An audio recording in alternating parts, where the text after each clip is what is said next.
নমস্কার, কেমন আছেন সবাই? হালকা বাস্তব ইউটিউব চ্যানেলে সকলকে স্বাগত জানাই। প্রিয় বন্ধুগণ, অনলাইন ডেলিভারি সংস্থার সঙ্গে যুক্ত, তাই দিনে 14 থেকে 15 ঘন্টা অন দ্য ওয়ে রোড যে কোনো জায়গাতেই কেটে যায় শহরতলি, শহর কলকাতায়। তাই অনেক কিছু দেখি এবং দেখতে পাই যেগুলো ক্যামেরাবন্দি করতে কখনো সময় মেলে, কখনো মেলে না। তাই আজকে ছোট্ট একটা ক্যামেরাবন্দি করেছি, কিছু জিনিস আপনাদের মাঝে তুলে ধরছি, দেখুন। আমি এখানে একটু বিশ্রাম নেব তাই দাঁড়িয়েছিলাম। হঠাৎ লক্ষ্য করলাম যে সমস্ত গাছ সবগুলোকে ছেড়ে দিয়ে একটা গাছ তারা বেছে নিয়েছে তাদের বাড়ি ঘর কিংবা জীবন সংসার, এই গাছের ওপরেই তাদের এক প্রভাব বিস্তার হয়েছে, যেখানে পাতার থেকে পাখি বেশি। এই দৃশ্য হয়তো আপনার এলাকায়, গ্রাম শহর কোথাও না কোথাও দেখতে পাবেন। কমেন্ট বক্সে জানাতে ভুলবেন না।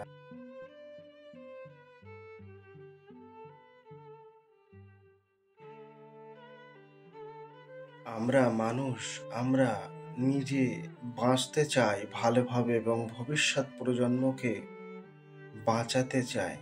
তার জন্য আমরা অনেক কিছুই করতে জানি, করতে শিখে গেছি। গাছপালা কেটে বাড়ি ঘর বানিয়ে বিভিন্ন প্রপার্টি লিগাল আনলিগালভাবে গুছিয়ে নিতে শিখেছি। কিন্তু তারা, এরা, ওরা এখনো সেই গাছের ডালেতেই তাদের সাম্রাজ্য, তাদের আনাগোনা, তাদের জীবন সংসার গাছের ডালেই জন্ম, গাছের ডালেই শেষ নিঃশ্বাস। 90-এর দশক থেকে আমরা যে সমস্ত পাখিগুলো দেখেছি, এখনকার প্রজন্ম তাদের কাছে সেসব অতীত। হয়তো আগামী প্রজন্ম আরও অনেক কিছু হারাতে চলেছে। তাই এখন আমি আপনাদেরকে কবুতর দেখালাম যেগুলো গাছের ডালে বসে আছে। শহর কলকাতায় আরও একটি ঘটনা দেখুন, কাকের মেলা। কাকের মেলা দেখেছেন কখনো? দেখুন, আপনাদেরকে এবার কাকের মেলা দেখাই।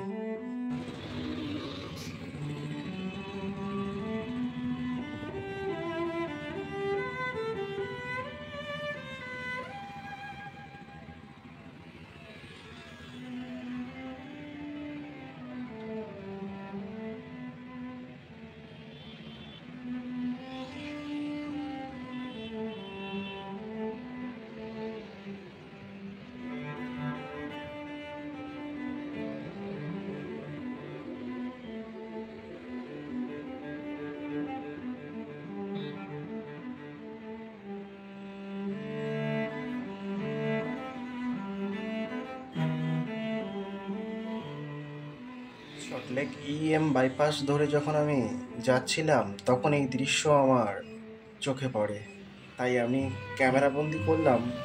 আর অনেক কিছু দেখি যা ক্যামেরাবন্দি করার মতো সময় হয়ে ওঠে না। আমি চেষ্টা করছি গোপ্রো বা মাউন্ট যে ক্যামেরাগুলো হয় ওগুলোকে ইউজ করার, তাহলে আরও অনেক কিছু আপনাদেরকে দেখাতে পারবো, শেয়ার করতে পারবো নিজের মনের কথা, প্রকৃতি প্রাকৃতি বর্তমান পরিস্থিতি সব কিছুই।